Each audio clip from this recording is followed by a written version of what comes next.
Hello there and welcome back to another edition of the Hotline Classic Remastered. This time we'll take a look at the 1997 Honda NSX. Just NSX, this isn't a Type S, this isn't a Type R, it's just the 97 NSX, which should be an awful lot better than the 1990 NSX that we had. That had a 4-speed auto, this has a proper 6-speed manual in it.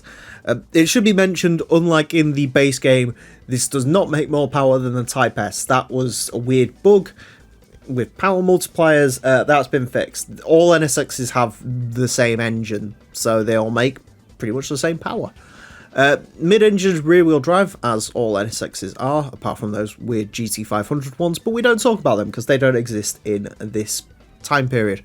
451 horsepower, 1,201 kilos.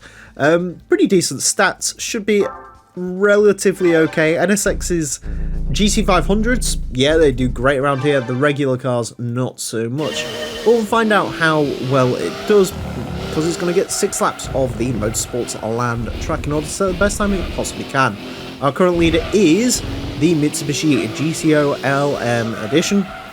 And that set a time of 27.223. This NSX unlikely to beat that as it goes a little bit wayward. NSXs, the quickest one we've had has been the Type S, which technically should be quicker than this, but we'll see. That set a time of a 30.826. Other than that, NSXs have hovered around general JDM mediocrity. The big issues with these cars is they don't make an insane amount of power, because they're naturally aspirated. It does mean, like, through the rev range they lose out a little bit. So because they lose out a little bit, it does mean they haven't got the overall speed.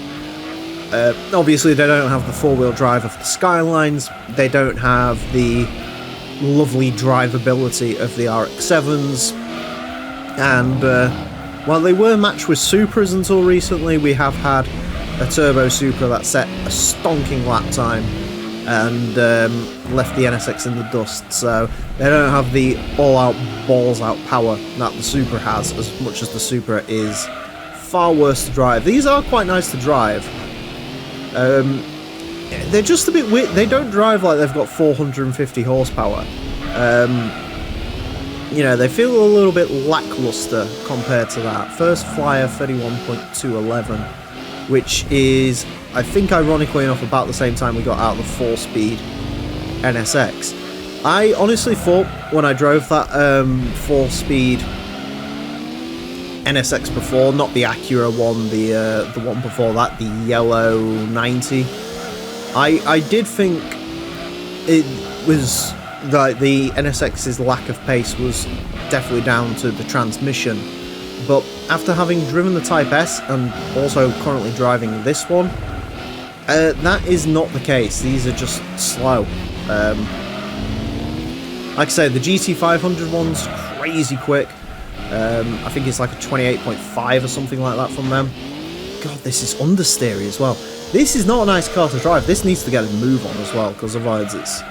The NSX is like the only car in this series that seems to get slower every time I drive one. You know,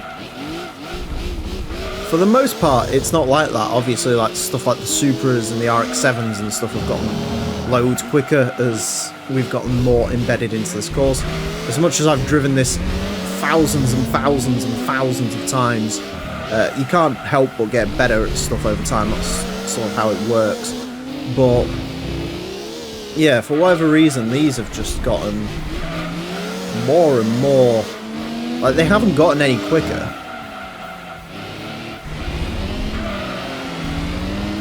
To the line, 30.942.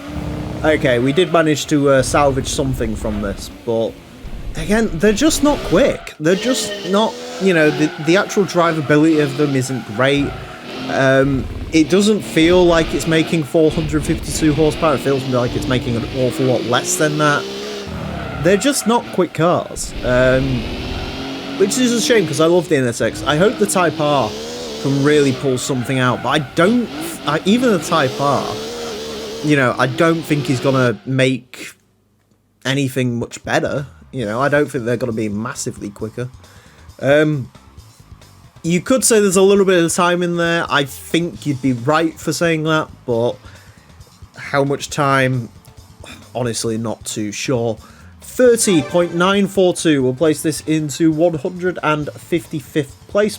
It goes in between a Mazda Unos Roadster and a Silvia K's from 1988, which isn't all that impressive, actually.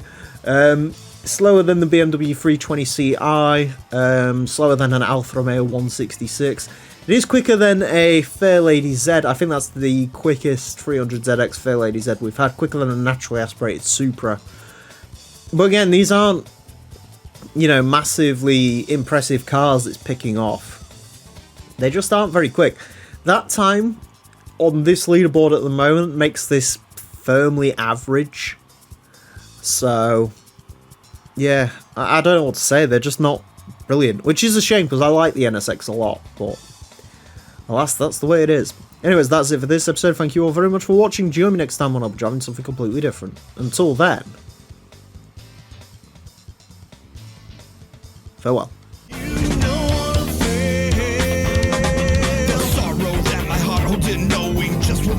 Dreams are going. I'll only you back. Got up in a wall that you are not part of. Eyes on the slit of your face.